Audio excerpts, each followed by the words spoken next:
Hello everyone, in today's video this will be an hour's worth of old stories I have previously narrated on my channel, so this will be a compilation. Also, before we start this compilation, I want to go ahead and tell you about my second commentary channel where I basically talk about anything. So if you would like to subscribe to that channel, that would be much appreciated. The link to it will be in the description and in the comments. But as always, let's get into the video.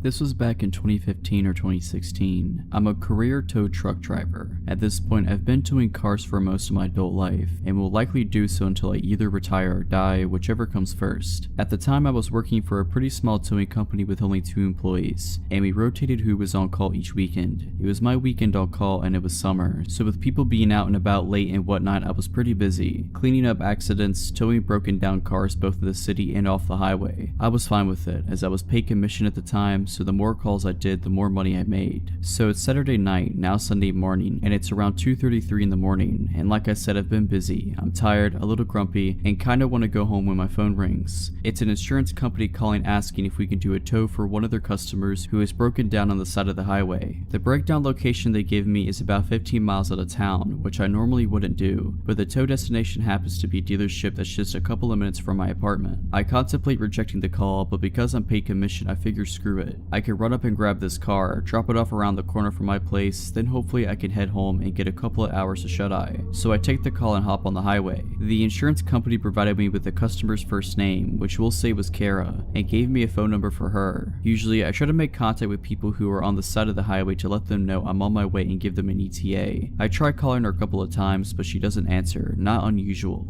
After a short while, I see hazard lights up the way on the shoulder, so I turn on my strobes and start slowing down. As I approach, I notice that not only is there the late model car that I'm looking for, but there's another car on scene as well that doesn't have its hazards on, but it's parked in front of the car I'm meant to tow. This is annoying but not uncommon, as I need to be able to get in front of the disabled car in order to load it, and sometimes people don't realize that. But because the other car is there, I instead pull up behind both cars. You do this so that as the tow driver, you're the one that has to make the weird maneuver of pulling off the shoulder and back onto the shoulder, and that the other car just has to drive straight forward on the shoulder. Otherwise, if I pulled up in front, then the other car would have to go around me, and it's unprofessional and unsafe to make them do that. Standing in the trunk of the late model car, which is now directly in front of me, are a man and a woman. The woman is probably in her early 20s and dressed to the nines for a night out. She's about 5'1" or 5'2". She's wearing tight leather-ish or something pants, a halter top, long black hair. The man is probably around 5'10" and skinny, maybe 150 to 160 pounds, wearing a dark hoodie and dirty jeans. They're standing very close and facing each other. She has her arms crossed and he's leaning down talking to her. I step out of my truck and approach them both, introduce myself. They separate a few feet and I look to the woman and say, "Are you Kara?" She nods. I say I'm here for her insurance company and I ask what's going on with the car. Immediately, the man pipes up and says, "Yeah, it's just having some fuel issues. It's an easy fix. Can you just drop it off at this commuter parking lot? I'm gonna fix it for her there." I'm rather annoyed at this because the commuter lot in question is further up the highway and I'm already 15 miles out of town. Like I said before, I only took this call because it was supposed to be coming back toward my apartment and I really wanted to go home. Not only that, but in order to change the original tow destination, I would have to call the insurance company back, wait on hold for who knows how long for a representative, and then let them know the change and try to get them to pay me extra for the deadhead miles back home after unloading, and I really didn't want to do any of this. And thirdly, this is a late model car. I'm no mechanic, but it's new enough that whatever's wrong with it is likely covered under warranty, so the dealership is really the best place for it to go anyways. I explain all of this to the guy, but he's really not having it. He gets stern with me, saying something like, "Look man, you just need to take the car where I tell you to take it." We go back and forth on this for maybe 60 seconds and he's just getting madder. "Well, you know what man, you're not the name insured, Kara is." The easy way to settle this is to ask what she wants me to do with the car, and whatever she says is what I'll do. Fingers crossed she'll want to take it to the dealership so I can get home sooner. I turn to look at Kara to ask her that question and I don't see her right away. She's no longer standing where she just was a minute ago, which was slightly off to my right. I continue to not see her until I've turned almost all the way around, because she's standing directly behind me, and by directly I mean within an inch of my back, arms still crossed. I look down at her and she locks eyes with me. Her eyes are as white as plates, almost owl-like, and immediately it feels like she's staring into my soul. She didn't say a word and she didn't have to. I took a step back and did what felt like a double take. I looked at him, then at her, then at him again, and then back at her, and it slowly started to dawn on me that maybe something isn't right. I asked her, "Do you know this guy?" And she ever so slightly shook her head no. Without a word, the guy starts to move move for Kara, and I move to stay in between them. He tries to push me out of his way by shoving me in the chest, but because I believe he underestimated my weight, only pushed me hard enough to make me take a single step back. Immediately, I took that step forward towards him and body check him hard as I could, hard enough to completely knock him over basically onto his back. Because we rotated during the back and forth push bit, Kara is now in front of me to my right, somewhat between me and the guy who's trying to scramble to his feet. I reached out and snatched the poor girl up by her waist, spun her towards my truck and yelled for her to get into the driver's side, and she does so. I turn back to the guy who is standing up again at this point, and he's breathing hard. He gets right up in my face but doesn't do anything, just breathes at me. I stare him right in his face and tell him, "You need to go." I'm shaken now and I'm absolutely terrified. I don't know if he has a weapon, I don't know if he's gonna try to fight me, and I don't know what I would do if he did. After probably around 15 seconds or so, which felt like eons, he kinda huffs a bit, smiles one of the creepiest smiles I've ever seen, and starts to back off. Sucking his teeth and rubbing his hands together, he slowly walks backwards a few steps, then makes his way to the front car, gets in and drives off. I stayed motionless, watching him until I could no longer see his taillights. I got Kara's car loaded up on the tow truck, and as we made our way to the dealership, she told me through tears that her car had shut off while she was driving, and she pulled onto the shoulder and called her parents because she was on their insurance. Her parents made the call to the insurance company, who eventually dispatched me to her location. While she was waiting, a bit after she made the call, the guy pulled up in front of her and walked up to her passenger side window to try to talk to her, asking if she needed help, etc. And she told him she was fine, that a tow truck was coming, and that she didn't need help. He persisted and she tried to tell him off and eventually tried to roll up on the window. Apparently he stuck his arm in the window and got the door unlocked and opened the door. In fear, she jumped out of the car, leaving her phone inside, and ran to the back of her car and stayed put there because it was in the line of sight of traffic. Apparently he was pretty lewd with her, and whenever she tried to go back to the car, he would prevent her from getting in. Several minutes later, I showed up. Who knows what would have happened had the timing been any different. Her parents were waiting at the dealership when we arrived, and she told them what had just happened. Her parents gave me a $20 tip, which was all the cash they had on them at the time, and Kara gave me a very tight and clearly heartfelt hug before I left. I never saw her again. To set the tone, I always hated the town I lived in. I moved there alone when I was 18 for college and quickly regretted it. It was a decent sized town but full of not decent people. Nearly every gas station was robbed frequently, there were shootings in broad daylight, robberies, you name it. Well, for the first 3 years I lived with roommates on a side of town that wasn't awful, but it was sketchy. So when I was making decent enough money, I moved out on my own. The house was tiny, maybe 500 square feet if that, super old and poorly built. It was just me living there, so I didn't mind how small it was.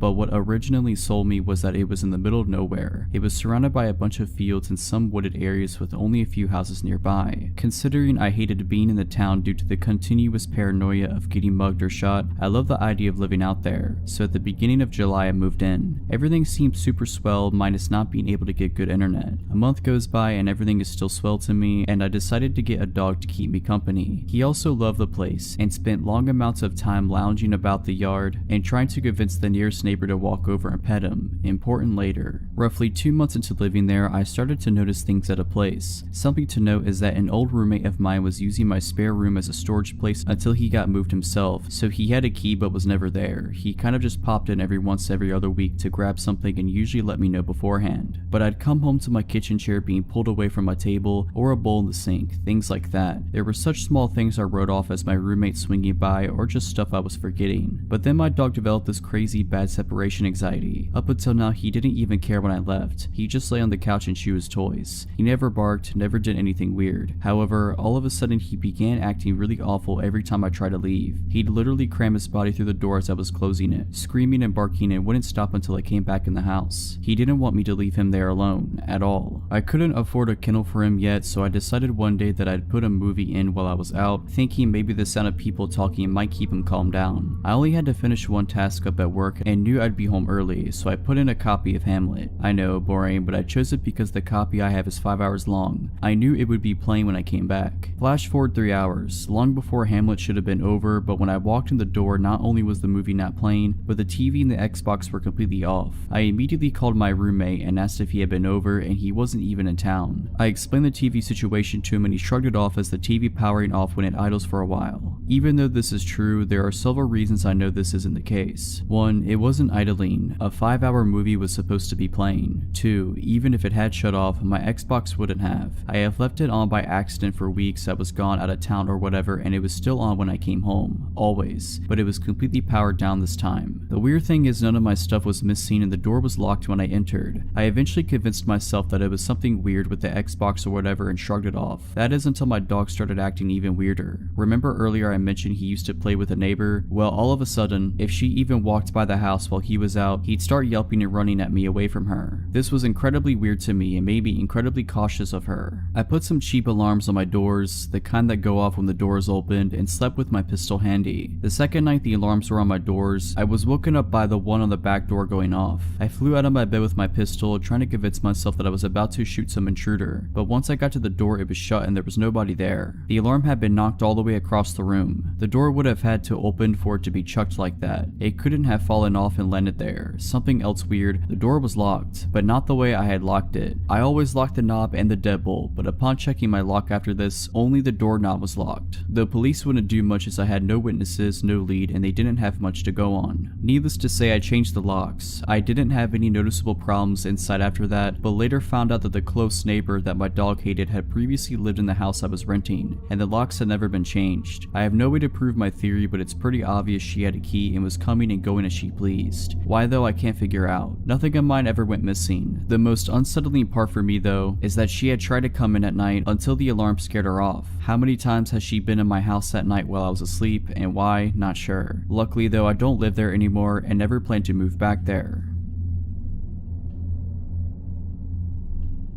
A while ago, I was staying at an upscale hotel in the safe area of a large Midwestern city. I am a 16-year-old female and I was in a room all by myself with my parents a few doors down. In theory, this isn't unsafe by any means, but I had bad luck on this particular trip. Our first night there passed without incident. Me in my room, my parents in theirs. I watched a pay-per-view movie and ate way too much from the snack bar. I didn't have any reason to feel unsafe. The next morning, we did the usual tourist stuff that one does when visiting a new city. As we ate at breakfast in the hotel restaurant, I noticed a man who looked to be in his 60s staring at me for an abnormally long amount of time. I ignored it and chalked it up to him thinking I looked like his granddaughter or something. The next night, my parents allowed me to meet up with a friend for dinner who lived in the area. He met me in the hotel lobby and we had a nice dinner and then went back to the hotel for drinks. Yes, I am underage, I had a drink, my bad. Coincidentally, the same man who had been eyeing me earlier was at the bar. This time, I knew I didn't remind him of his granddaughter. Even with my buff guy friend next to me, his eyes traced my body. I felt unsettled and mentioned it to my friend, Ethan, who glanced over and also seemed really weirded out by how obvious this guy was leering. We left the bar quickly and by now it was around 12:30 a.m. Ethan walked me to the elevators of the hotel and once I pushed the button, I left. I wish I would have asked him to stay, because no sooner had he walked away that my creeper came, rounding the corner, and stood there waiting with me for the elevator. I felt so uncomfortable knowing that he would be seeing what floor I was going to, but it hadn't occurred to me to get off on a different floor at the time, and even if it did, he planned on following me, so it would have been just as bad a move. When we were in the elevator together, I tried to keep my eyes averted from his, but they literally bore into my body. He kept trying to step closer and I kept backing up, too scared to even speak. What freaked me out more was that he hadn't pressed a separate elevator button, so he planned on getting off when I did. When I got to my floor, I almost ran to my room, and the guy just stood at the end of the hallway, waiting to see where I was going. I stayed in my room for 15 minutes until I was sure he was gone before I told my parents what had happened. They were freaked out and told the hotel staff, but there was no sign of the guy and it was really late, so I just locked my door and tried to get to sleep. I had almost drifted off when I heard a knock at my door. I obviously wouldn't just go and open the door at nearly 2 a.m. Instead, I turned on a light and froze. At this point, my intuition had kicked in and I knew it was the guy. I was near tears, but the knocking kept continuing, harder and harder, so I finally shouted and asked who it was. The voice that replied to me was the most chilling thing I had ever heard. High-pitched but growly, almost giggly, and so disturbing I could barely describe it. "It's hotel staff, please let me in." I was terrified. A look through the peephole confirmed that it was the same creepy old guy. I locked myself in the bathroom and called my dad's phone. He has a habit of always keeping his ringer on, so he answered me almost immediately, and I tried to tell him what was wrong through my tears. The guy before, I managed, is at my door, and what happened next gives me nightmares. My dad naturally went into superhero mode and opened his door to find the old man in just a robe, whacking it. It's pretty obvious to piece together what he was planning. My dad slugged the dude in the face and made sure he didn't move an inch while my mom called hotel security. We pressed charges and the guy's in prison now.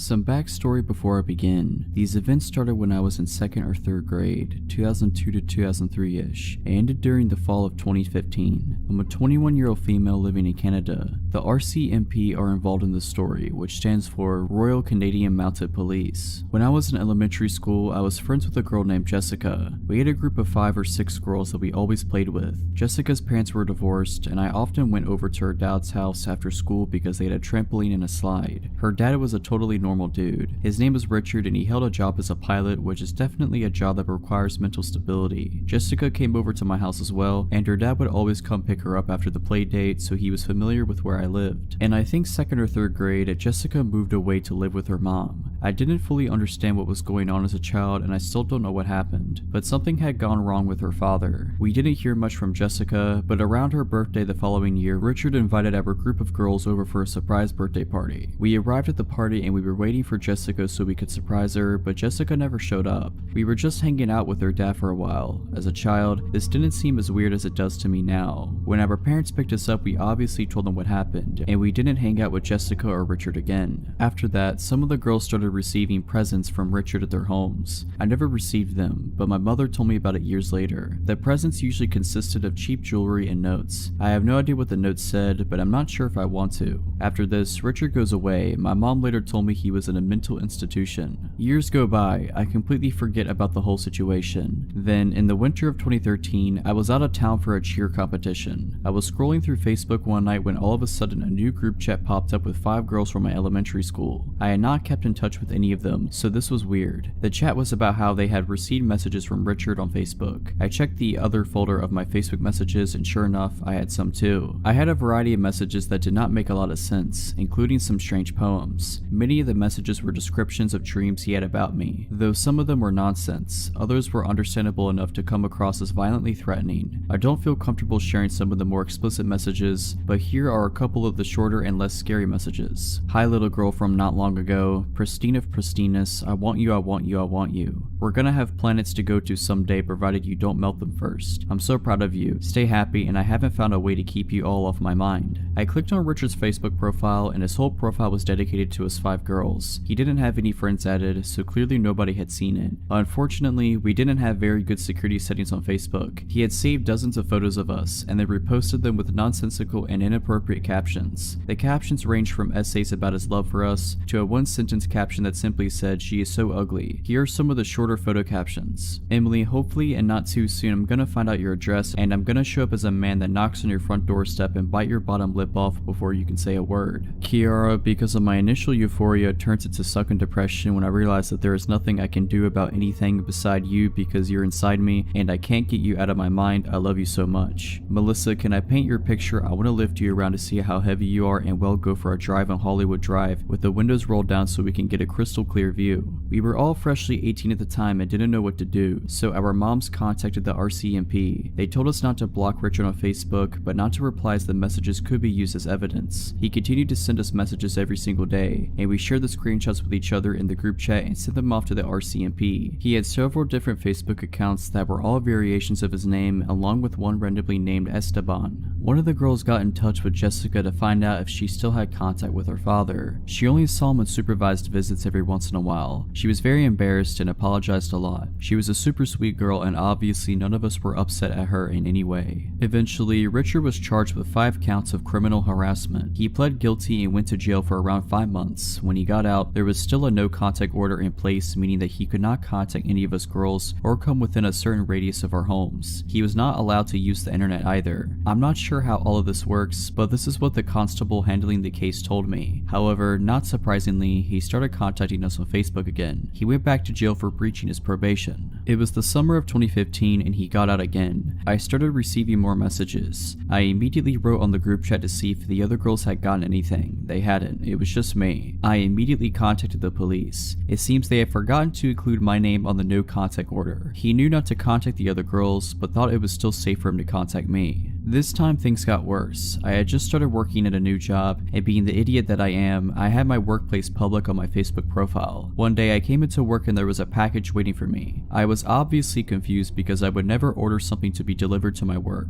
I opened it up with my managers and there was weed inside along with a disc with encryption software on it. He had mailed me weed to my work. I knew immediately that this was him, and awkwardly explained the situation to my managers who thought it was hilarious. The security in my office tower was alerted and given a photo of him. They began walking me to my bus stop after my shifts. It was scary knowing that he knew where I worked. At this point, I hadn't seen Richard in years, but it was clear that he was mentally unwell. I had absolutely no idea what he was capable of or what his motives were. The RCMP did not seem to take this case very seriously, and they moved very slowly, passing the case around to various officers. Meanwhile, I was terrified. I could hardly walk down my street at night without freaking out. Every time somebody knocked on my door while I was home alone, I would drop whatever I was doing and hide under the kitchen counters. I had not moved since I was a child, so it was very possible that he remembered where I lived. The packages kept coming. I received more weed in several different forms, including cookies, what appeared to be cocaine, and a key to his apartment along with some miscellaneous items. I opened all the packages at the police station. One of the packages included a USB stick with a bunch of audio recordings on them, but I decided it was better for me not to listen to them. The return of the packages was to a random PO box in another city that did not belong to Richard, and no fingerprints were found on the packages. During all of this, the Facebook messages remained constant. Luckily, in one of the messages he informed me that he had sent me drugs and the key along with his home address. This confirmed that the packages were from him. He was charged again. I received a subpoena in the mail to appear as a witness in court. However, he once again pled guilty and I never got to go to court. I was actually a bit disappointed as I thought seeing him in person would provide me with some sort of closure. He is still locked up somewhere as I am writing this, but I still get scared walking at night or when somebody knocks on the door. The police provided me zero information on where he was being held or when he would be released. I feel like I am just waiting for the day that he will contact me again. I just hope that he never does.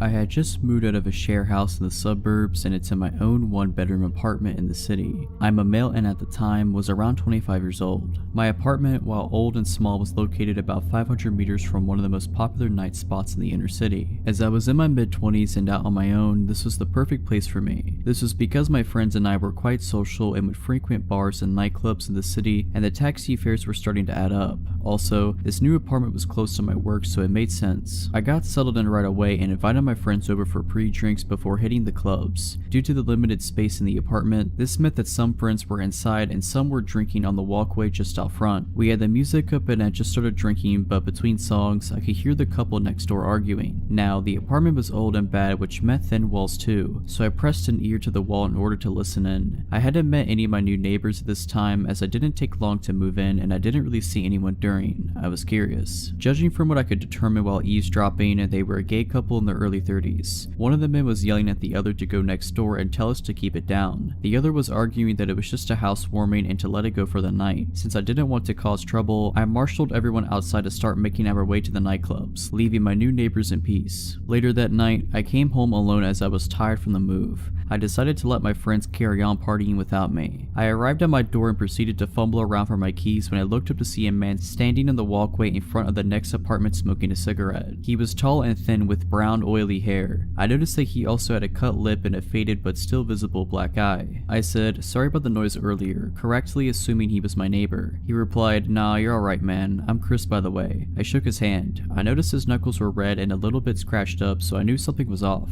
I apologized for the noise and said, "I hope I didn't cause any trouble for you." He withdrew his hand and with a soft but cracking voice said, "Nah, that's okay. Rick just gets a bit cranky sometimes. I'm used to it." With that, I finished off the conversation and told Chris that I'd see him later. It was about 2 a.m. at this point and I just wanted to sleep but couldn't help worrying about the potential domestic abuse going on next door. I decided to just keep an eye on it for now as I didn't have all the info. For all I knew, he could have gotten into a fight with someone else. As the weeks passed, I noticed that my new neighbors got drunk regularly and would argue almost every time. I could tell that Rick was the dominant one as his voice was a lot deeper and Chris seemed to be afraid of him during their shouting matches. This is why I kept my distance and never really socialized with them. I would even overhear them arguing about me and that Rick thought that that Chris liked me, etc. I would just tune all of this out with headphones and video games, not to mention an active social life and full-time work to keep me occupied. I did find myself avoiding having guests over because of the neighbors. I would opt to meet people out as their arguments could be quite upsetting. This was working out fine enough for a while until Christmas Eve that same year. I was arriving home after coming from last-minute Christmas shopping. I was getting ready for a night of present wrapping as I was to visit my family the following day for Christmas. As I arrived home, I noticed 2 police cars outside and Anna, an Asian woman who lived a few apartments up from Chris, was screaming. I asked her what was happening and all she said was, "It's just so sad," while sobbing. I could see 3 officers trying to restrain somebody and there was blood on their uniforms. I came just a little bit closer to see Chris's oily brown hair in the center of the affray. His face was bleeding from his jaw where he had apparently been slashed by something sharp.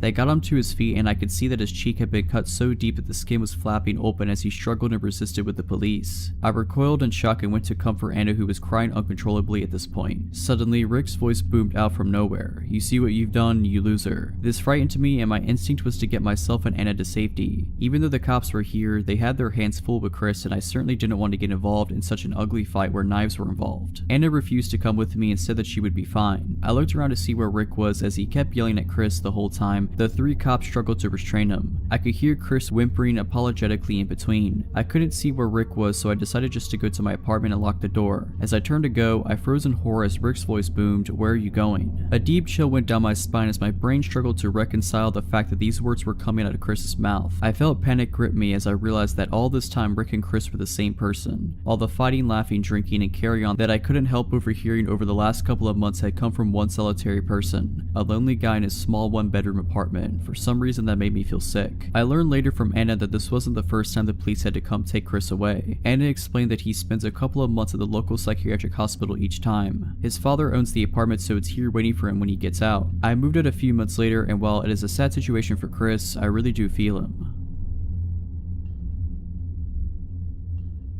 Today was like any other, just another ordinary day, working by myself in the store, checking out customers, stocking shelves in my moments away from the register. A normal day. At some point while on register, I greeted a man with a large dark beard, bald, and wearing glasses as he came through the door. He immediately smiled and got that surprised look on his face after seeing me as if he had just found his next victim. Eventually, after about an hour or 2 of being on register, I'd pretty much cleaned the store out of my customers and moved on to stocking candy. The man before with the beard approaches me with a smile and holds up a large white trash can. Excuse me. Yes, I reply, glancing up from the box I'm stocking. Are there any more of these in the bag? This one doesn't have a lid, he says, gesturing to the large trash can in hand. Oh yeah, I can check for you. I smile and turn away and head toward the stockroom. I notice he's following me and think nothing of it, but glance down the aisles for any other customers as I walk, immediately taking note of the store's emptiness. Well, I guess it's just us in the store, I think to myself. Moving through the stockroom door, I'm quickly relieved this guy stops at the entrance. I'll be right back, I say as I make a turn around some full rolltainers, which due to just receiving a truck, our stockroom is full of them. They stand very tall and are like giant movable walls, but very heavy mind you. Being short myself, I don't have to move them much to make a path through and see what's on them. So after only a minute, I've made myself a little path, having 3 heavy ones on my right and left and in front of me. I decide to give up my search for trash cans. Sign, I go to turn around and inform him of my defeat, only to find he's in my tiny path of walls. A very tight squeeze for a man of his stature, standing directly behind me. Find them? No, I don't think I have any. I try to laugh and avoid acknowledging the creepy situation. I'm in a very small area with walls at my back and sides towering over myself, and this very robust man standing in the way of my only exit. In a room very far from any customers with no cameras and no other employees in the store. I'm helpless and increasingly growing scared at how this man isn't moving to let me out. I go to voice that I need to return to work after a solid minute goes by, but I am not able to get out a single word before he says in this creepy, almost shy voice, "You're just the cutest little thing, did you know that?" Within an instant, I'm scared and feel ill attention from this guy. Surprising myself though, I choke out without thinking. I just heard my bell. What? He looks confused but doesn't budge. I just heard my bell. There are people up front who need to be checked out and are looking for me. I stand nervously knowing full well neither of us heard the familiar ching from the service bell I keep on register. But what about my trash can, he asks, stepping forward but taking a glance back toward the trash can. And Again, with lightning thinking, I blurt out, "I'll mark it down half price, no big deal," laughing and trying to act like nothing is out of the ordinary. I slip by him, seeing my opening at his turning around. I try my hardest to walk away, pretending to be calm as I exit the stockroom, then sprint to the front of the store the moment I was out of sight. He wound up leaving without purchasing the trash can. So, creepy guy who I expect to pull something like that again, I hope you and I don't meet again.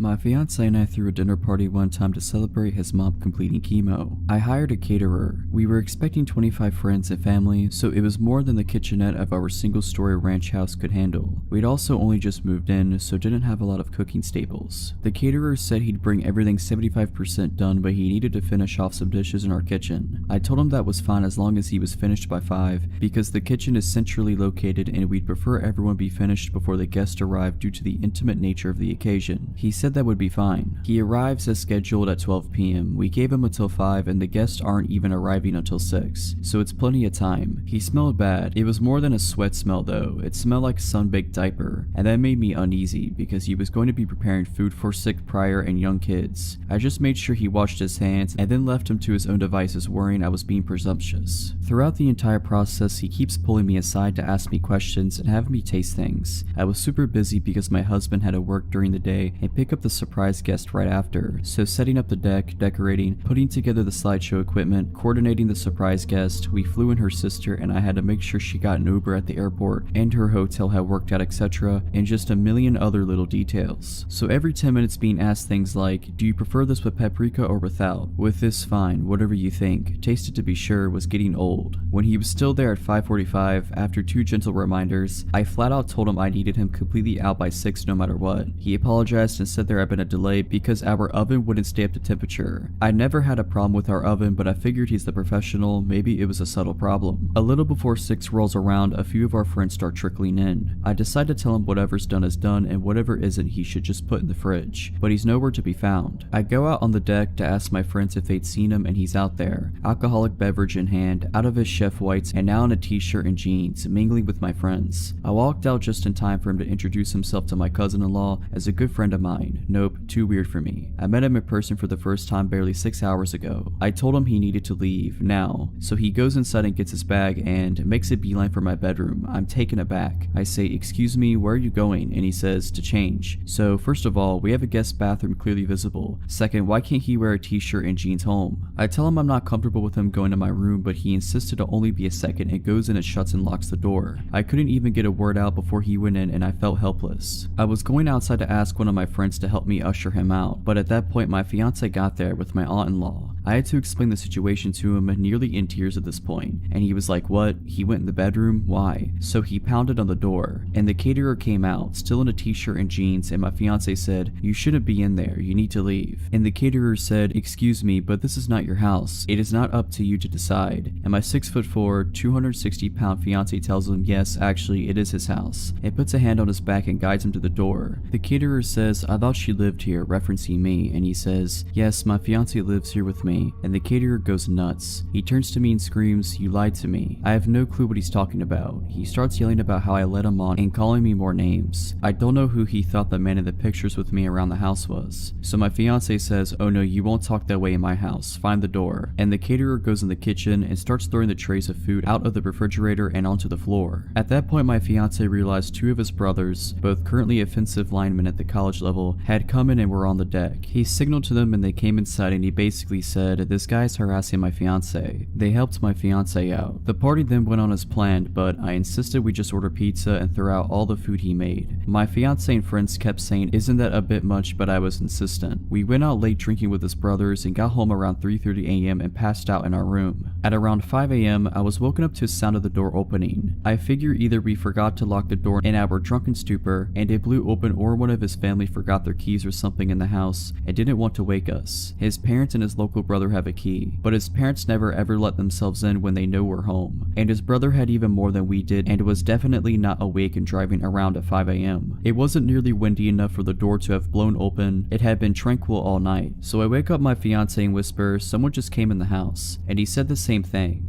Probably my brother left his wallet or something. I figure I'm being paranoid and try to put it to rest when I hear a loud crash sound. With that, my fiance was up and on his feet in one movement. He told me to lock myself in the closet and call 911 while he went and looked around. As I was pulling out my phone, we hear in that distinct accent, "Hello," and I realize it's just this insane caterer. I'm not worried about this caterer physically overpowering my fiance, or me for that matter, so I charge right out there. The caterer is shirtless and clearly on something. He's taking the pictures that are of just me off the wall and holding several in his arms already. He lunges toward me when he sees me. My fiance gets between me and him and I call 911. My fiance tells him cops have been called and it is in his best interest to get off the property. The caterer says, "No, I have to make sure your fiance is okay." And I say, "What? Why wouldn't I be okay?" And my fiance rightfully says not to engage with him and feed into it. My fiance stays between me and him while I climb out a window. He watches as the caterer throws photos of us on the floor. My fiance didn't want to subdue or touch him in any way, so the caterer couldn't make any assault claims. He's begun to destroy our kitchen at this point, and when the cops come in, he has a butcher knife. My fiance considered going for the gun safe when he first got the knife, since we live in a stand your ground state, but he decided the situation was hectic enough without introducing a firearm. The caterer doesn't obey the police's orders to drop his weapon, and he says he isn't leaving without me, so they tase him. It's lucky for him he only got tased and he didn't antagonize my husband into squashing him. As he's let out in cuffs, he's shouting how he and I are in love. He continues on this tirade the entire time police are reading him his rights. The police ask us to do an inventory of the house and see if anything's missing or damaged besides what we witnessed him do. We go around and there's nothing, but then I remember he was in our room yesterday and he went through the room. All of my underwear from the dirty laundry hamper were gone. We were so freaked out in the aftermath that we replaced all of our kitchenware, toothbrushes, sent our sheets to be professionally cleaned, and had a cleaning crew do a deep clean on the whole house. So glad we decided not to serve the food to our guest and my fiance's medically fragile mother. He sent me a letter from prison that thankfully my husband intercepted, because I was still recovering from the whole thing. We gave it to the police who helped us get issued a no contact order. He was sentenced to 3 years in prison.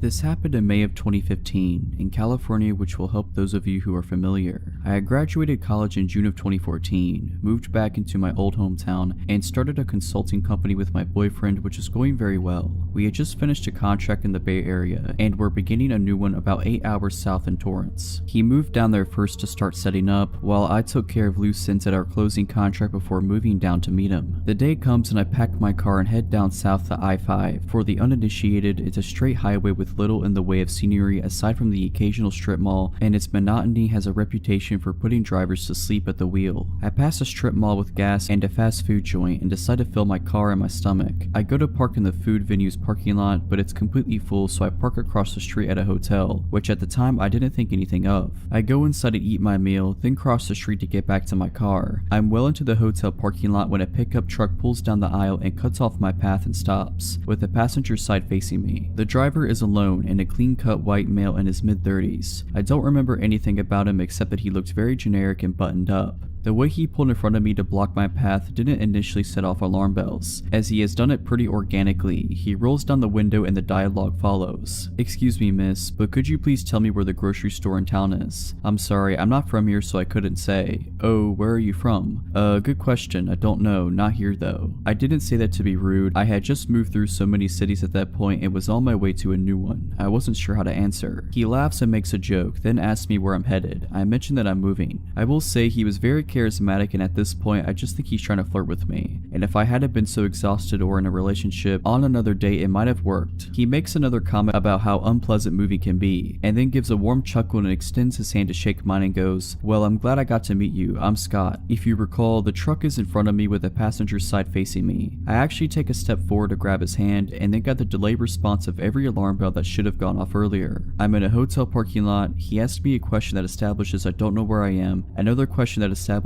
I'm alone, and another question that establishes I'm not expected at my destination for many more hours. The thing that connected all these synapses, when he extended his hand, he didn't make even the faintest effort to make it accessible to me. He didn't lean over the seat or move toward me in any way. His hand was hovering comfortably over the center console, waiting for me to grasp it, which in order to do I would have to lean well into the car. Again, I had already taken a step toward him and begun to raise my hand to take his when the sirens went off. I walked backwards back to where I was standing, and I just remember looking in his eyes what felt like forever, feeling everything click into place while also half convinced my imagination was just running wild. His hand still waiting, I lowered mine and felt my eyes slightly narrow with suspicion, and slowly said, "I'm going to walk away from your car now, Scott." Boom. Truck burns rubber with thick gray smoke as the guy guns it out of the hotel lot at 100 miles per hour. He must have floored it. Regrettably smart on his end because I didn't have the license number or anything to offer the police. In the immediate minutes following the event, I felt relieved but hadn't really processed the full weight of what happened. Unfortunately for me, I had many more hours to think back and analyze the whole interaction to shreds. The car was somewhat lifted. There could have easily been another person or even 2 to 3 other people hiding inside. I still get creeped out about thinking how close I came to taking his hand, and how fortunate I was that I didn't allow my reaction to be driven by manners, as criminals often take advantage of.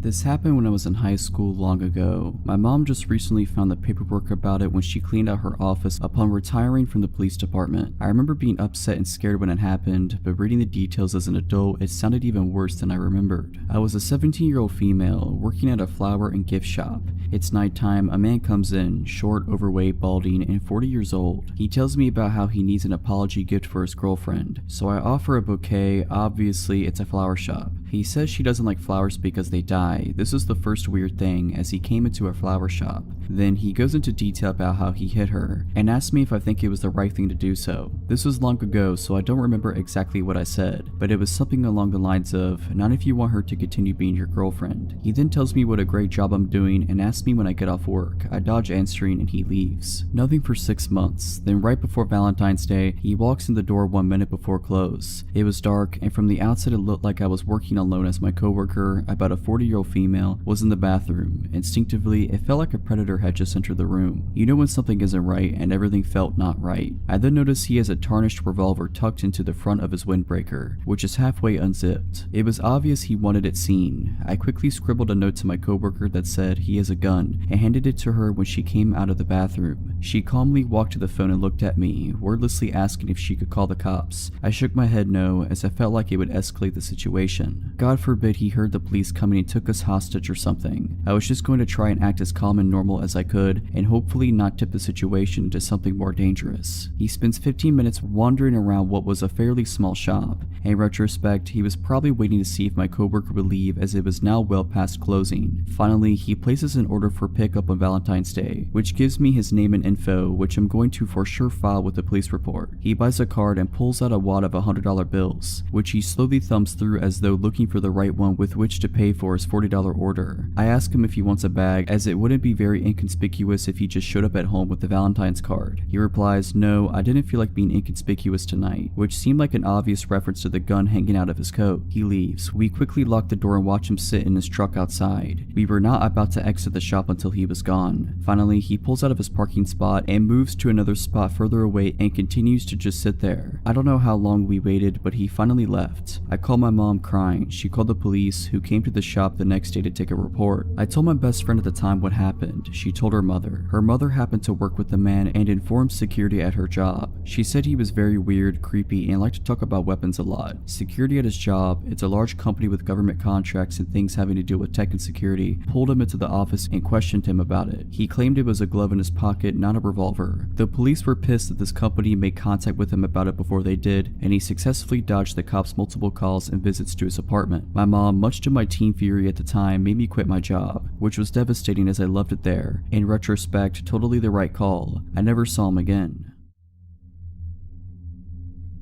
In my late teens and early 20s, I was friends with a girl named Lucy. She was a very lonely kind of girl whose parents were, well, honestly, not really great parents. Her mother was verbally abusive and her father really couldn't care less about anything. Because of the lack of love in her life, Lucy searched through dating sites for love and comfort from strange men, and she was not afraid of meeting them face to face even if they'd been chatting for only a few days. My friendship with Lucy was a strange one. I found her quite annoying sometimes, but I also felt awful for her because of her loneliness and lack lack of friends and love in her life. Sometimes I really didn't want to hang out with her, and some days I would accept her offer to hang out. When it was just her and I together, she was normal and okay to be around, but also very appreciative of having someone giving her attention. We had a small group of friends and she would try to get all of us together as often as possible, and honestly, the whole group together was really quite fun. When we were all together, Lucy was very hyper and you could just tell that she was happy to be around people who didn't insult her as her mother does. Suddenly, Lucy tells us she has a boyfriend. We were all surprised because we knew she met a lot of guys online, but we had never heard her say she was dating someone. A few days later, she sets up a day for our friend group to meet Trevor. None of us were looking forward to it because we thought he was going to be like all the others, a temporary boy toy.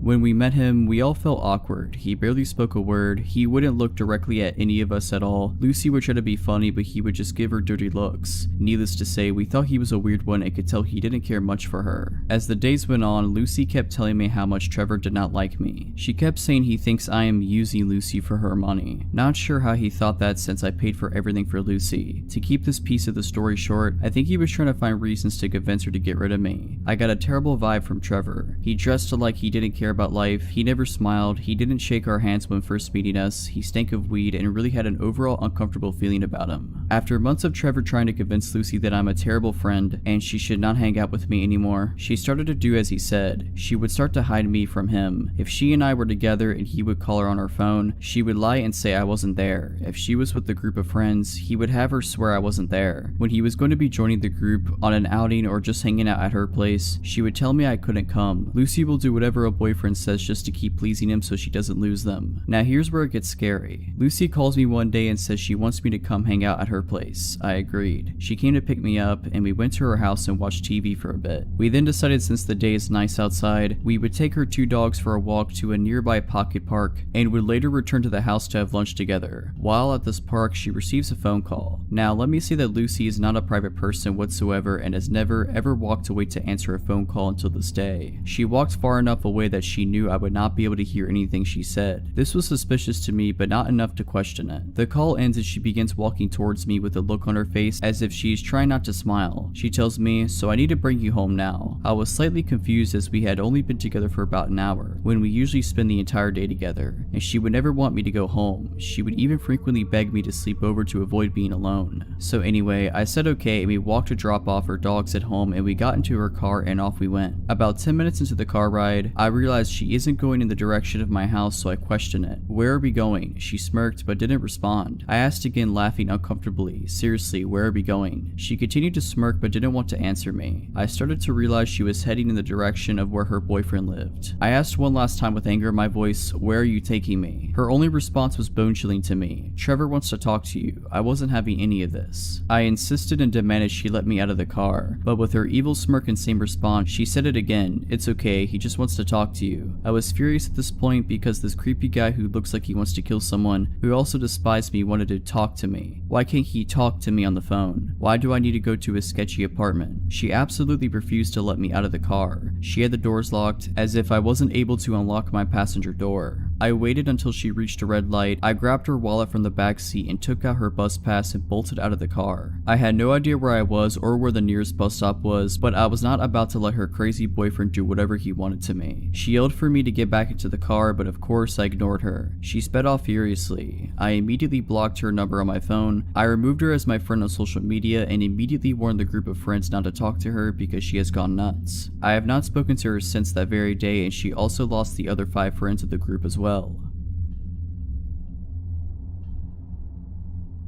I've recently moved into a new apartment 3 weeks and I'm starting to share it with my sister. The only reason we know properly is a single mom who lives in the apartment next to us. Ever since we moved in, she's been giving us advice and helping us out with things, etc. We don't know any of the other neighbors properly yet. Today I was out with my friends, and after that I went to get my sister so we could go out for some food. We got home around 10 p.m. My sister and I got into our PJs and were sitting around watching TV when our buzzer rang. I jumped up to answer it and it turned out to be our neighbor. caterer, single mom. I asked her what was up and she said that our dad is asking for us downstairs. Straight away my stomach dropped. I immediately asked her if she's sure he said that he was our dad. The reason I asked this was just to make sure that is what she actually said, but she replied that yeah, he said he was our dad and he was asking for us. The neighbor then asked me if she could let him up to our flat, but I told her no. I wanted to shout out to my sister, but I didn't want to worry her right away, so I asked the neighbor to not let him come up yet, and I heard her repeat this to him. I couldn't hear anything for a few minutes and I started to get really worried. At this point, my sister comes up to me and asks who it is. I called out to my neighbor a few times, but she didn't answer. It must have only been about a minute, but it honestly felt like ages when she didn't reply. I was about to tell my sister to call 911 because I was starting to panic and I didn't know what was happening out there. But then she came back on and told me that he was gone. She then came up to our flat and explained what went down. She said that she was walking back to her flat after finishing work and she saw a man by the buzzers. At first, she assumed that he was just someone who lived there, but when he noticed her walking up, he asked us by name and asked us if she could let him up to our flat. She asked him who he was and he told her that he was our dad. Obviously, she buzzed us and told us first, since our neighbor doesn't know us that well, so she doesn't know what our dad looks like. She said that because we were young and on our own, and she didn't want to buzz an estranged man up to our flat. She said that her mom instincts kicked in when she heard me being hesitant to let him up to the flat. She said that apparently after he heard me say that, he got really pushy with her and started trying to move her out the way. He kept on saying to her, "It's okay, I'm their dad, let me in, I'm not gonna do anything." She started arguing with him and told him that if I don't feel comfortable letting him in, there's no way he's getting in. He then got into the car and rode away. Now this is the reason why I hesitated. We haven't spoke to our dad since I was 16. We even considered getting a restraining order from him at one point. He's not even our biological father, but we were legally adopted by him when I was 9. He was very abusive. It got to the point where me, sister, and my mom had to leave him in the middle of the night. He was always really controlling, and after we left, he would secretly follow us around and leave threatening voicemails on the phone. I found out that he has a criminal record, as well as I believe he was convicted of manslaughter in the 80s. I have no idea of the backstory behind that, and I honestly don't really want to know. Like I said, we haven't from him since I was 16, which was 3 years ago, and as soon as she said the word dad, I almost had a panic attack. I asked her to describe him, and she said that because it was dark out, she couldn't really see him. We ended up staying with her because me and my sister are really shaken up.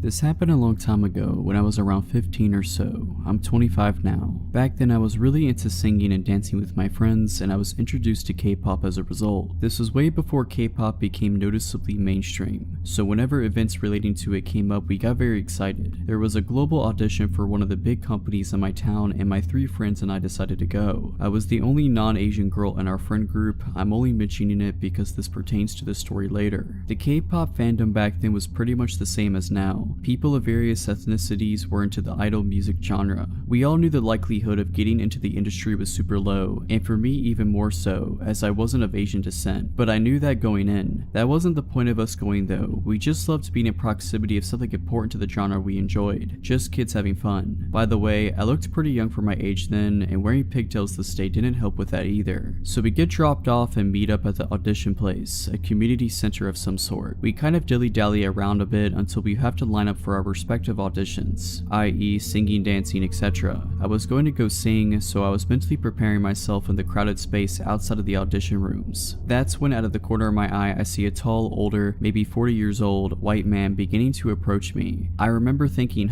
is he going to audition too? It was strange because everyone else in there was younger, maybe he was a parent. He walks up pretty close and goes, "Can you help me please?" I'm confused and I ask him what he needs help with. "Oh, the staff here, my son's trying to audition but they won't let him audition." Okay, this was weird. I then asked him why. He said because he's not Korean. That was when I started to get creeped out. I looked around to see a pretty diverse crowd and then back at him. I don't know, that's terrible. You should talk to," and then I point towards the staff. "They should be able to help." I knew he was lying, but I was too scared to say anything else. I went on, "Anyone can audition here." He didn't listen and insisted on me helping him. Then he said something that sent a chill down my spine. When I was trying for the 5th time to convince him to approach the staff instead of me, he beckoned me to come outside with him. "My son's just outside in my car. Can you come talk to him, please?" That was when I repeated what I said earlier and began to firmly walk in the opposite direction. He kept trying to coax me out to see his son. I managed to lose him in the crowd of people. Only seconds later, I see him talking to my friend about me and helping his son and all that. I was shocked. The man had clearly been watching me for a while to know who I came with. We were split up at that point. I went up and told her we should get going without looking at the man. He ignored me and kept on talking to her. Without speaking, I went up to her, grabbed her hand, and pulled her at once to get her away from him. She was super gullible and didn't understand why I was so worried. The man clearly was unnerved by what I did and left my friend and then disappeared into the crowd. So about 20 minutes later, I'm in the lineup for the audition when I get a cold feeling in my body, and I turn to look towards the entrance. My audition room was close to it, and there he was, standing. But he wasn't just standing, he had his arms crossed and he was glaring at me. I've never seen someone look at me with such vitriol. He looked like he wanted to kill me. It was terrifying. The crowd of people was sparse because we all had lined up outside our assigned rooms. This man waited there, staring at me nonstop for an hour.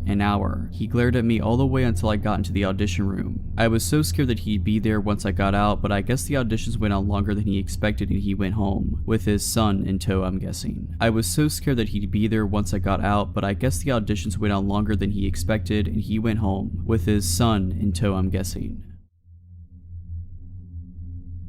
I've worked a few odd jobs in my life. My first job was a summer job at 16 during summer break at a dairy farm. I absolutely hated it there and made it harder for me to find the motivation to even try finding work again when the time came. I don't really remember how I was first referred to the job, but the following summer, I ended up working as an office assistant for a self-employed photographer. My parents knew her because she used to be a member of their church, and my sister attended her 4-H program when she had it. By that time, her health had begun to take a hit as she claimed it was a mixture of things from chronic Lyme to fibromyalgia. I had also been warned by my parents that she was a little off. She was very religious and claimed to have had real encounters with demons, even participated in a few exorcisms. I'm an atheist and a skeptic, so I never took her story seriously. Aside from the weird things she would tell me, she was mostly harmless and working for her was not hard. The job basically required me to do a lot of data entry, as well as help prep her photos with some minor touching up and the addition of her company watermark before uploading them to a site where her customers could browse them and then pick which ones they wanted to order. She primarily photographed horse events, dressage, stadium, and cross-country jumping, etc. And for the first several months, my job stayed in her living room, which is basically my office space at the time. Eventually, I was talked into tagging along at shows where she trained me as a photographer, and soon I was shooting at the events along with her. It was boring work, I won't lie. I'm not a horse person, but things didn't get weird until a year later when I learned the hard way it was not her that I needed to worry about. She had 2 sons, one who was out of state, the other one was in the Navy. The latter of the two, a guy called Nate, I had only heard small things about. When he finally returned home and I met him for the first time while working in her living room, he seemed like a nice guy, a little odd but not concerning. He was obsessed with movies, and being a bit of a movie buff myself, whenever he would venture to the living room to strike up a conversation, it would always be about whatever movies we were into or were excited to see. I should point out here that I was 18 by this point and he was in his mid-30s. At some point he got it in his head that I was interested in him, though he never said anything directly to me. I had to find out about it from my parents. My mom worked as the secretary at her church and Nate knew it. I could only guess my boss had told him. One afternoon, Nate showed up at my mom's desk and started gushing about me. He talked about how much fun I was, how he loved talking to me, how he was planning to take me to the movies and take me to this church, and all these other plans he had for me. My mom was beyond uncomfortable, as was the pastor who happened to overhear it, and when I got home that night, she told me what had happened and suggested I make sure not to lead him on. I was completely baffled because I hadn't done anything. We never even discussed the possibility of doing anything together. I made an effort to acknowledge him less when he was around and keep the conversation short while stressing I had work to do. Eventually, he got his own place and moved out of his parents' house, so I figured the problem had solved itself.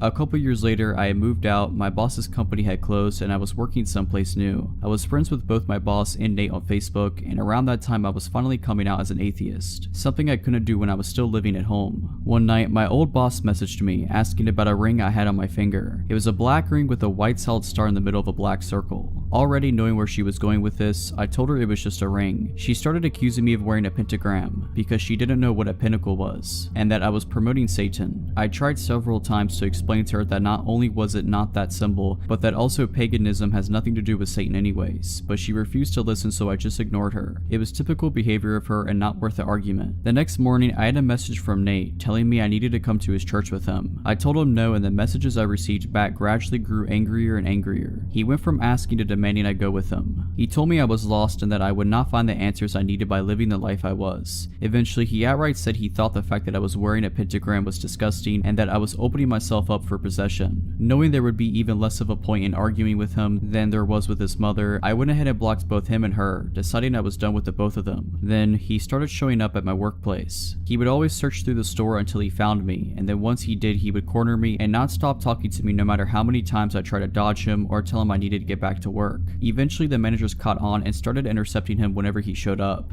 I wasn't making enough to pay the rent with that job, so I had to take up a second one. Within a week of working my second job, which was in a different town, he showed up there too. This time I told the managers outright who he was, and after that, every time he showed up, I was allowed to hide in the back room behind a locked door while they sped his order along and got him out. One of those mini encounters, while I was hiding in the back, one of the managers was back there with me, inputting employee time punches into the computer when the both of us heard Nate shout in our directing, "I know you remember me." That was the last straw for them, and they told him his business was no longer welcome there. He started showing up at my other job as well for a while, which was a relief.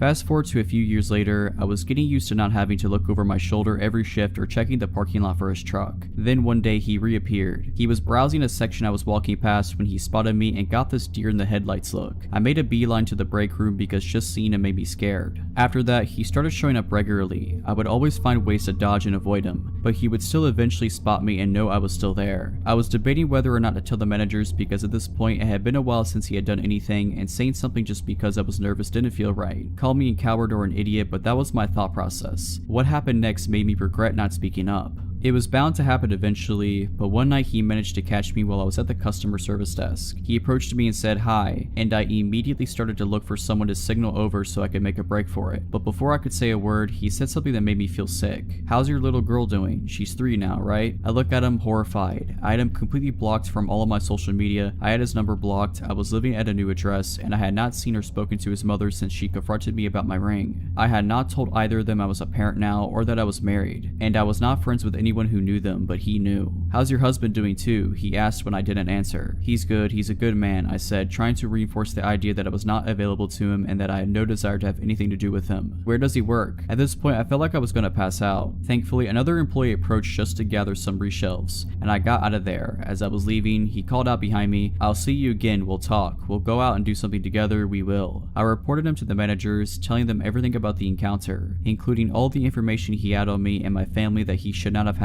They were able to pull up his face on CCTV. I haven't seen him since the incident with my managers. I think he may have gotten scared off. Turned out one of my coworkers used to work with him too at a different job, and she also made a complaint about him to the managers. I don't know what they did with that information afterwards, but I know he hasn't shown up since. It sounds like they plan to call the cops if he sets foot in the store again. With 2 employee complaints of stalker-like behavior, they refuse to ignore that.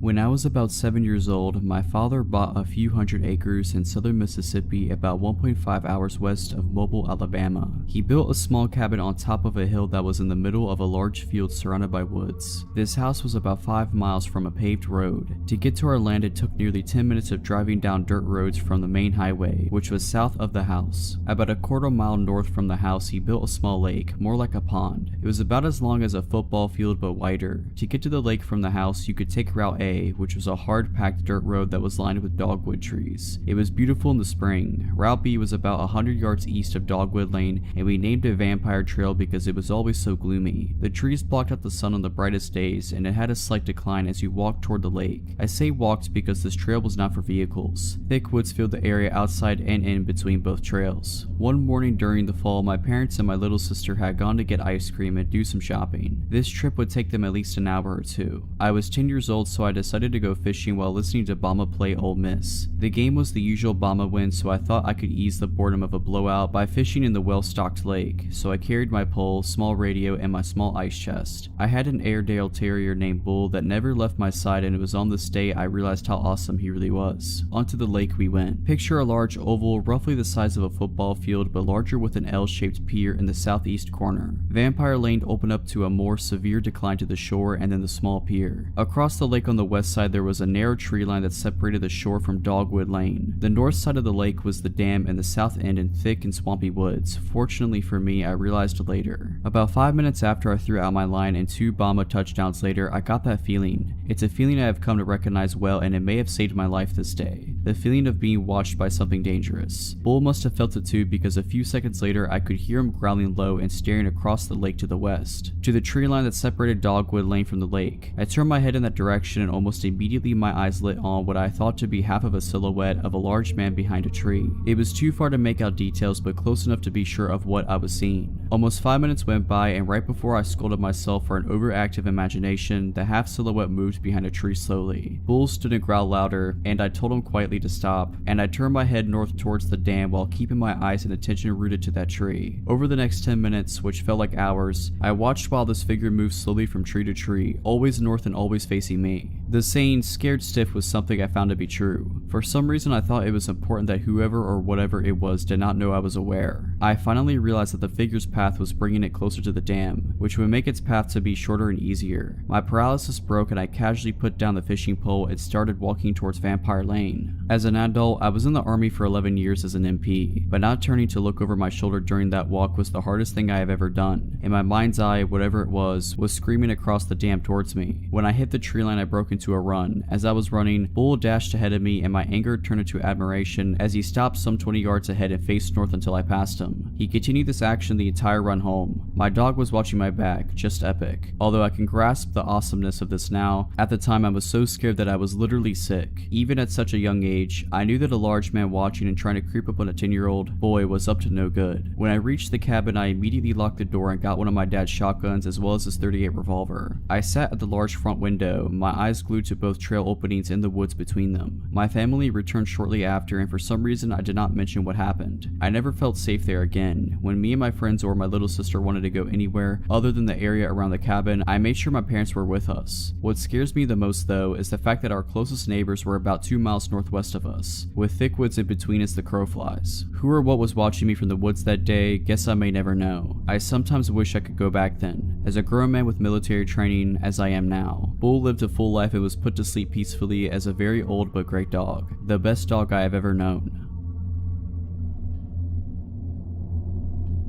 This happened a few years ago, and since then it has made me look at people very differently. I used to work in a strip mall out in a fairly rural area. Most people are recognizable even if you don't know them personally. People from out of the area frequently stop on their way through to other towns, so it's not like there are never out-of-towners, just that they might be easy to spot. Like in many places, we have a few homeless folks that hang around the shopping center, and they occasionally ask people for change or food. It could be a nuisance, but the folks that worked at the shops kind of kept an eye on them to help them out or to keep track of how they are doing. There's this one guy, let's call him Shane, that over the course of years has slowly gotten in worse and worse shape. He would be filthy and was clearly not doing well mentally, and was usually intoxicated. He always had several layers of clothing, and the pants that he wore on the outside of his other pants always sagged, making it hard for him to walk. He'd go missing for days and then show up again. We'd wonder what happened to Shane and ask around a bit, and a few days later he'd appear again. He was always so dirty. I always wished there was a way we could get him some help, but I didn't really know what to do. One day I was out in a major city that is about 80 or so miles away from where I work. I happened to see a well-dressed, very well-groomed gentleman that looked exactly like Shane, but at that moment I figured my eyes were deceiving me. This guy has an expensive looking shoulder bag, a new iPhone, and an Apple Watch. We were both in line at a popular food truck, and it was usually a long wait to order and get your food. Most people just mind their business and scroll on their phones while waiting. This guy, on the other hand, is staring daggers at me. I keep avoiding looking that way, but I keep glancing to see if he's still there, and at the time I want to look at him because I'm so curious about how much he looks like Shane. I glance his way and I have to stumble back because he's practically right up against me.